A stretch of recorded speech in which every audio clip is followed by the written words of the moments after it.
Hello everyone, it's me गतबसुम। Welcome on study with इकरानुबा। इस वीडियो में हम क्या करेंगे? इस वीडियो में हम स्मॉल इंटेस्टाइन के बारे में पढ़ेंगे, क्योंकि इससे पहले वाले वीडियो में हम माउथ से लेके स्टमक तक जितनी भी एक्टिविटी होती है, जो भी फंक्शन है, उसका क्या क्या काम है, वो सारी चीज़ें हम समझा चुके हैं। वो वाला वीडियो भी जाके एक बार देख लेंगे। बट कोई नहीं, यहाँ पे हम लोग स्मॉल इंटेस्टाइन से फोकस। सबसे पहली बात, स्मॉल इंटेस्टाइन क्या है? स्मॉल इंटेस्टाइन ना, ये हमारे डाइजेशन में ना सबसे मेन जो इम्पोर्टेंट काम है ना, जिसका मेन रोल जो कहते हैं ना, मतलब फिल्म का जो हीरो है ना, वो ये स्मॉल इंटेस्टाइन है। स्मॉल इंटेस्टाइन जो है हमारे डाइजेशन का हीरो है, क्योंकि सारी मैक्सिमम डाइजेशन, जितनी भी डाइजेशन है, जो भी चीजें पचती हैं, सब जाके कहाँ पचती है? ज्यादा स्मॉल इंटेस्टाइन में पचती है। मतलब छोटी आंत में सबसे ज्यादा सामान, कोई भी फैट हो, कार्बोहाइड्रेट हो, प्रोटीन हो, सब चीज कहाँ पच जाती है? स्मॉल इंटेस्टाइन में हमारी पच जाती है। अब बात करते हैं कि स्मॉल इंटेस्टाइन का, इसका हम देखें डिफिनेशन क्या क्या लिखे हैं। Most of the digestion occurs in ileum of small intestine. एक स्मॉल इंटेस्टाइन का ना 3 पार्ट है, ठीक है। अगर हम स्मॉल इंटेस्टाइन है, हम ऐसे डायग्राम ड्रॉ करेंगे, ऐसे ऐसे ऐसे ऐसे स्मॉल इंटेस्टाइन हुआ, तो इसमें ना 3 पार्ट है स्मॉल इंटेस्टाइन का। पहले ड्यूडेनम, फिर है जिजोरनम, फिर है इलियम। स्मॉल इंटेस्टाइन का कितना पार्ट है? SI मतलब स्मॉल इंटेस्टाइन, ड्यूडेनम, ड्यूडेनम, ये बस हम आपको सिंपल में समझा दे रहे हैं, ड्यूडेनम। एंड लास्ट पार्ट क्या है इसका? इलियम। ये रफ डायग्राम है। सो स्मॉल इंटेस्टाइन के ये 3 पार्ट होते हैं। स्मॉल इंटेस्टाइन में 3 पार्ट होते हैं। सबसे पहला पार्ट आता है उसका ड्यूडेनम, उसके बाद जुजेनम, उसके बाद आता है इलियम। तो जो स्मॉल इंटेस्टाइन का जो इलियम है ना, सबसे लास्ट पार्ट, उसी में सबसे ज्यादा डाइजेशन होती है। मीन्स दैट अगर हम लोग एलिमेंट्री करण में कितने थे? हमारे एलिमेंट्री करण में 8 पार्ट थे। कौन कौन से रिवाइज करेंगे? Mouth, pharynx, oesophagus, stomach, small intestine, large intestine, rectum, anus. हाँ, 8 हो गया ना? 8 हैं। 8 हमारे एलिमेंट्री करण के पार्ट हैं। तो उसमें ये 5वें नंबर पे कौन सा आता है? Small intestine. और स्मॉल इंटेस्टाइन में सबसे ज्यादा डाइजेशन जो होता है वो स्मॉल इंटेस्टाइन में होता है। स्मॉल इंटेस्टाइन के किस पार्ट में? अब देखिए, स्मॉल इंटेस्टाइन में कितने पार्ट है? 3, ड्यूडेनम, जुजेनम, इलियम। तो जो इलियम है ना, 3rd नंबर वाले इलियम में सबसे ज्यादा डाइजेशन होता है, क्योंकि इलियम के पास ना विलाई होते हैं, फिंगर लाइक स्ट्रक्चर जिसको हम लोग विलाई कहते हैं, विलाई होता है। वो विलाई क्या करता है? सरफेस एरिया को बढ़ाता है। उसी विलाई में ना सारे एब्जॉर्प्शन होते हैं। एब्जॉर्प्शन क्या है, इंडाइजेशन क्या है, ये हम लोग बाद में समझेंगे, ठीक है। तो उसमें सारे एब्जॉर्प्शन होते हैं। इसमें जो है स्मॉल इंटेस्टाइन में ना food stays 3 to 6 hour small intestine, 3 से 6 घंटे तक रुकी रहती है फूड स्मॉल इंटेस्टाइन। सोचिए स्मॉल इंटेस्टाइन में, और 3 से 6 घंटे में ना स्मॉल इंटेस्टाइन सारी चीजें एब्जॉर्ब कर लेती है। सारी चीजें तोड़ के उसमें से जितनी भी प्रोटीन की सामान है, कार्बोहाइड्रेट, ग्लूकोज वगैरह जो भी चीजें हैं, सब एब्जॉर्ब कर लेती है 3 से 6 ही घंटे में। सारा मेन काम जो है वो स्मॉल इंटेस्टाइन का है। डाइजेशन में, डाइजेशन का, डाइजेस्टिव सिस्टम का हीरो कह सकते हैं हम लोग स्मॉल इंटेस्टाइन को, ओके। अब है स्मॉल इंटेस्टाइन में क्या क्या होता है? स्मॉल इंटेस्टाइन क्या करता है? सबसे ज्यादा कि डाइजेशन में सबसे मेन इंपॉर्टेंट रोल किसका होता है? स्मॉल इंटेस्टाइन का। मैक्सिमम ज्यादातर डाइजेशन स्मॉल इंटेस्टाइन में होती है। उसके बाद इसमें खाना का कितना देर तक रहता है? 3 से 6 घंटा तक रहता है। इसका मेन काम क्या है? ये क्या क्या काम करता है? आखिर जो भी चीजें, मतलब जो कार्बोहाइड्रेट हम लोग को मिलता है, ग्लूकोज मिलता है, प्रोटीन मिलता है, जो भी चीजें सब डाइजेशन जो होती है, डाइजेस्ट पचती है, उस पचाने के लिए तो ऑर्गन के साथ साथ कुछ कुछ लिक्विड की भी जरूरत है, ठीक है। तो वो जो सारी जूस है वो क्या करता है? जो स्मॉल इंटेस्टाइन है ना, वो बाइल जूस लेता है कहाँ से? लीवर से। हम बताए थे आपको फर्स्ट वीडियो में कि ऐसे उसने हमको ये बताया था कि एलिमेंट्री कैनाल के तो 8 पार्ट होते ही हैं, बट उसके 3 एसेसरी ग्लैंड भी होते हैं। इसमें क्या था? सलेवरी ग्लैंड, लीवर और पेनक्रियाटिक। ये सब क्या होता है? ये जूस प्रोवाइड करता है। जो जूस हमारे डाइजेशन में बहुत ज़्यादा इंपॉर्टेंट रोल प्ले करते हैं। वो डाइजेशन में हेल्प करते हैं और डाइजेशन और अच्छे से हो जाता है। तो यही सारे जूस जो है ना, वो इंटेस्टाइन के अंदर डाल देते हैं। लाइक ये देखिए, बाइल है ना, बाइल जूस जो है वो लीवर से आता है। बाइल जूस कहाँ से आता है? लीवर से। Bile juice from liver. इसका काम क्या है कि इमल्सिफाई फैट। ये क्या करता है? फैट को तोड़ने में हेल्प करता है। अब क्या है? Pancreatic juice. Pancreatic juice from pancreas. Pancreatic कहने का मतलब ही समझ में आ रहा है कि ये पेनक्रियाज से आया होगा। पेनक्रियाटिक जूस कहाँ से आया होगा? पेनक्रियाज से।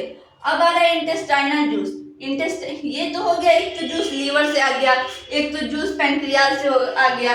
बाकी एक इंटेस्टाइनल जूस भी आता है, स्मॉल इंटेस्टाइन से भी कुछ कुछ जूसे आते हैं, उसको क्या कहते हैं, इंटेस्टाइनल जूस। तो ये तीनों चीज तो टॉपिक क्लियर हो गया। अब आते हैं पैंक्रियाटिक जूस में क्या क्या है। पैंक्रियाटिक जूस में ना, जो पैंक्रियाटिक जूस जो पैंक्रियाज से मिलता है उसमें लाइपेज रहता है। लाइपेज का काम क्या है, फैट को डाइजेस्ट करता है। ओके, समझिएगा, जिस भी वर्ड में लास्ट में एज लगा हो ना, वो इंजाइम्स होते हैं, और इंजाइम्स का काम क्या है, टू ब्रेक डाउन, वो किसी चीज को तोड़ने में हेल्प करते हैं। इंजाइम्स को पचाने में हेल्प करते हैं। तो ये क्या है, लाइपेज जो है ना वो फैट को डाइजेस्ट करता है। ट्रिप्सिन जो है ना वो प्रोटीन को, ट्रिप्सिनेज कहिए, ट्रिप्सिन जो है ना वो प्रोटीन को डाइजेस्ट करता है। एमाइलेज जो है ना वो स्टार्च को डाइजेस्ट करता है। ये सब हम लोग को याद ही करना पड़ेगा कि कौन किसको डाइजेस्ट करता है, क्योंकि एग्जाम में आ गया कि लाइपेज है वो किसको डाइजेस्ट करता है। और अगर आपका C4 का ऑप्शन आ गया तो अगर आपको पता रहेगा तब ना कि जो लाइपेज जो है वो फैट को डाइजेस्ट करता है, वरना उसमें ऑप्शन रहेगा fat digestion, protein digestion, starch digestion. अब जिसको नहीं पता रहेगा वो स्टार्च डाइजेशन लगा देगा। अब जिसको पता है, जिसको हम बताए हुए कि हाँ इतना मैम बताई थी कि फैट डाइजेशन, तो लाइपेज किसको डाइजेस्ट करता है, फैट को, और ट्रिप्सिन किसको डाइजेस्ट करता है, प्रोटीन को, एमाइलेज किसको करता है, स्टार्च को। ओके, अब देखिए जो इंटेस्टाइनल जूस है, जो इंटेस्टाइन से जूस आता है उसका काम क्या है, वो कंप्लीट डाइजेशन में हेल्प करता है। मीन्स दैट हम क्या बताए थे, स्मॉल इंटेस्टाइन में पूरा डाइजेशन हो जाता है। इससे डाइजेस्टिव सिस्टम का हीरो कौन है, स्मॉल इंटेस्टाइन। तो स्मॉल इंटेस्टाइन में पूरा डाइजेशन हो जाता है। तो पूरा डाइजेशन हो जाता है तो इसमें पैंक्रियाटिक जूस में ये तीनों चीज आ गया, फैट टूट गया, प्रोटीन टूट गया, स्टार्च टूट गया। किसी भी चीज का, किसी भी कोई भी चीज हम लोग खाते हैं उसमें 3 न्यूट्रिएंट रहता है। हम बताए थे कल आपको, कार्बोहाइड्रेट, प्रोटीन एंड फैट। तो कार्बोहाइड्रेट टूट गया, प्रोटीन टूट गया, फैट टूट गया, तो अब क्या है, अब उसमें से एनर्जी लेना है। अब इंटेस्टाइनल जूस जो मिलेगा वो सब टूटने के बाद, सब कुछ करने के बाद उसमें से सारा एनर्जी एब्जॉर्ब कर लेगा। डाइजेशन, जो कंप्लीट डाइजेशन हो जाएगा, कंप्लीट सारी चीज जो भी खाते हैं हम लोग स्मॉल इंटेस्टाइन में वो कंप्लीट पच जाती है। अब देखिए, अब है न्यूट्रिएंट्स। कौन कौन कल आपको बताइए किए थे कि कल न्यूट्रिएंट्स में कौन कौन है, 3 न्यूट्रिएंट्स है, carbohydrate, protein and fat. Carbohydrate का डाइजेस्ट होकर फाइनल प्रोडक्ट हम लोग को क्या मिलेगा, ग्लूकोज। ये सब हम लोग को याद करना पड़ेगा। प्रोटीन किस में कन्वर्ट हो जाता है, अमीनो एसिड में। फैट किस में कन्वर्ट हो जाता है, फैटी एसिड में, और प्लस ग्लिसरॉल में कन्वर्ट हो जाता है। अब यही स्मॉल इंटेस्टाइन का किस में एब्जॉर्प्शन होती है। एब्जॉर्प्शन मतलब डाइजेस्ट, पचने के बाद उसमें से जितनी भी एनर्जी होती है, glucose, amino acid, fatty acid, ये सब चीज क्या कर लेती है, एब्जॉर्ब कर लेती है। उसके ब्लड के थ्रू हमारे ब्लड में, हमारे सारे ऑर्गन में पहुंचा देती है, जिससे हम लोग को एनर्जी मिलता है। Absorption occur in small intestine mainly इन नियम, जो कि हम ऑलरेडी आपको यहाँ पे लिख चुके हैं। ये अगर आप चाहें ना तो इसका स्क्रीनशॉट लेके आप अपने नोट्स में भी लिख सकते हैं, एक भी नंबर नहीं कटेगा। ऑकर्स इन स्मॉल इंटेस्टाइन, इसका विलाई स्ट्रक्चर क्या है, एब्जॉर्प्शन में अगर क्वेश्चन आ जाए स्मॉल इंटेस्टाइन में जो एब्जॉर्प्शन होता है वो किसके थ्रू होता है, तो किसके थ्रू होता है, विलाई के थ्रू होता है। ठीक है, ये एक विलाई है जो कि स्मॉल इंटेस्टाइन में प्रेजेंट रहता है, उसी के थ्रू क्या होता है, एब्जॉर्प्शन होती है। विलाई क्या करती है, सरफेस एरिया को बढ़ाता है। Villi increases surface area. Nutrients absorb into blood and lymph, उसका जो न्यूट्रिएंट्स है वो ब्लड और लिम्फ में जो है एब्जॉर्ब हो जाता है। ओके, ये रहा है स्मॉल इंटेस्टाइन के बारे में। अब हम लोग कवर करेंगे इसके बाद लार्ज इंटेस्टाइन, रेक्टम और एनस। बस उसके बाद डाइजेस्टिव सिस्टम जो है हमारा वो कंप्लीट। समझेंगे लार्ज इंटेस्टाइन क्या होता है। इससे पहले मैं स्मॉल इंटेस्टाइन सारा सब क्लियर हो गया। स्मॉल इंटेस्टाइन जो डाइजेस्टिव सिस्टम का हीरो जो कहलाता है वो स्मॉल इंटेस्टाइन, क्योंकि यही है स्मॉल इंटेस्टाइन। इसमें जो है सारे काम, जो ज्यादातर न्यूट्रिशन एब्जॉर्ब होना, जो भी काम होती है सब किसमें होती है, स्मॉल इंटेस्टाइन में। इसमें खाना कितने देर रहता है, 3 से 6 घंटा में। अब उसके बाद खाना यहाँ पे सारा एब्जॉर्ब हो गया, उसके बाद आता है कहाँ, लार्ज इंटेस्टाइन में। ये रहा हमारा लार्ज इंटेस्टाइन। ये स्मॉल के बाद लार्ज में आना है। लार्ज इंटेस्टाइन में आता है, इसमें खाना कितने दिन तक रहता है, 1 से 2 दिन तक रहता है। खाना सबसे ज्यादा कहाँ पे रहता है, लार्ज इंटेस्टाइन में। इसमें लार्ज इंटेस्टाइन का फंक्शन क्या क्या है, इसमें जो है वाटर एब्जॉर्ब कर लेता है। जो भी चीजें हम लोग खाते हैं उसमें वाटर भी रहती है, क्योंकि वाटर भी हमारे बॉडी के लिए इसेंशियल है। तो जब जो भी हम लोग खाते हैं उसमें जो वाटर रहते हैं, वाटर का एब्जॉर्बेशन कहाँ पे होता है, लार्ज इंटेस्टाइन में।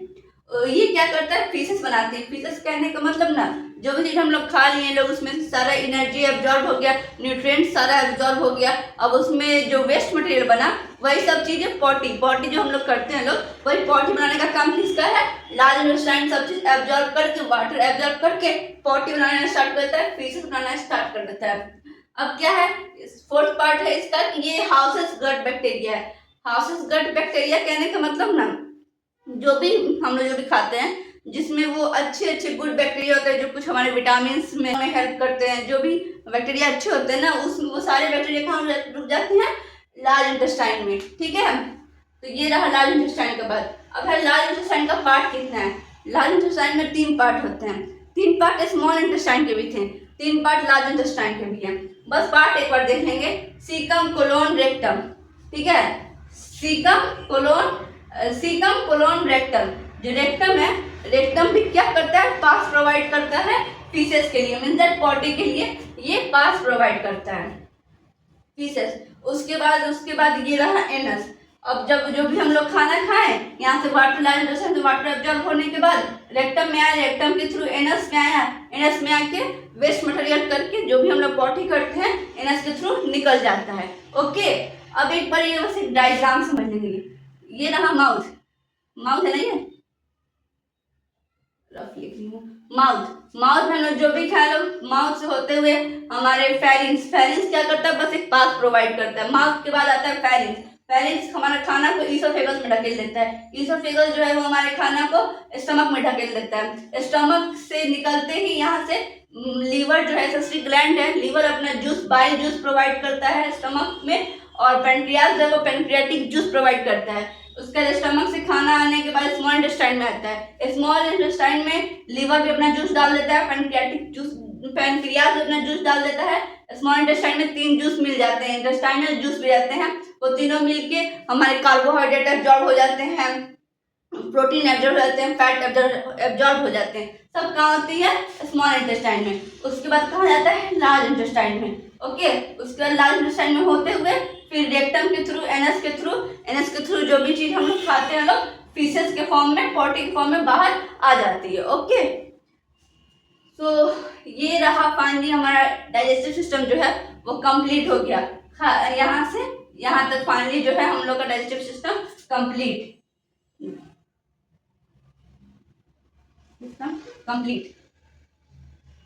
ओके, डाइजेशन जो है वो कंप्लीट हो चुका है।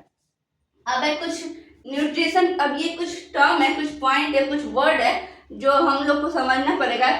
स्टेप्स ऑफ न्यूट्रिशन कौन, जैसे जो भी चीज हम लोग खाते हैं लोग ना, खाना को हाथ से उठा के मुंह में रखना, इसका नाम अलग है, इस प्रोसेस का नाम अलग है। मुंह से उसका चबाने का प्रोसेस का नाम, जैसे डाइजेशन था, उसका नाम अलग है। फिर खाना मिलता है हमारे बॉडी में, उसका प्रोसेस का नाम अलग है। बस एक बार वही 5 नाम ध्यान दे देंगे।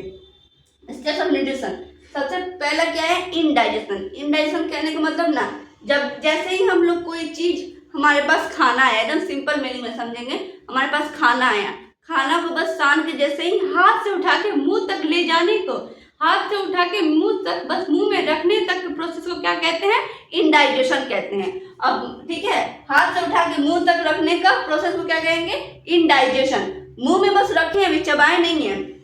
जब चबाना स्टार्ट करेंगे तो क्या कहेंगे, डाइजेशन। चबाना मतलब कुतरना, उसको छोटे छोटे पीसों में काटना स्टार्ट करेंगे तब क्या कहेंगे, डाइजेशन। डाइजेशन होने के बाद मुंह में डाइजेशन हो जाता है। उसके बाद आएगा हमारे स्मॉल इंटेस्टाइन तक पहुंचेगा, फिर सारी चीजें, न्यूट्रिएंट्स, जितना कार्बोहाइड्रेट, प्रोटीन, फैट, सब क्या होगा, एब्जॉर्ब होगा। उस प्रोसेस क्या कहते हैं, एब्जॉर्प्शन।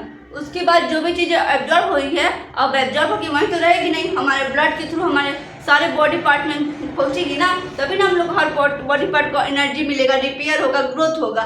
ठीक है, उसके बाद क्या होगा, वही जो जितना भी न्यूट्रिएंट्स हमारे बॉडी अलग अलग पार्ट में जिस ब्लड के थ्रू जब मिलता है, उसे एनर्जी मिलता है, उसे प्रोसेस क्या कहते हैं, एसिमिलेशन। अब एसिमिलेशन होने के बाद लार्ज इंटेस्टाइन होते हुए, रेक्टम होते हुए, एनस होते हुए जो बाहर निकलता है, उस प्रोसेस को क्या कहते हैं हम, इजेशन। So thank you. अगर आपको ये वीडियो अच्छा लगा हो तो लाइक, शेयर एंड सब्सक्राइब। और फाइनली आज डाइजेस्टिव सिस्टम कंप्लीट हो गया 3 पार्ट में।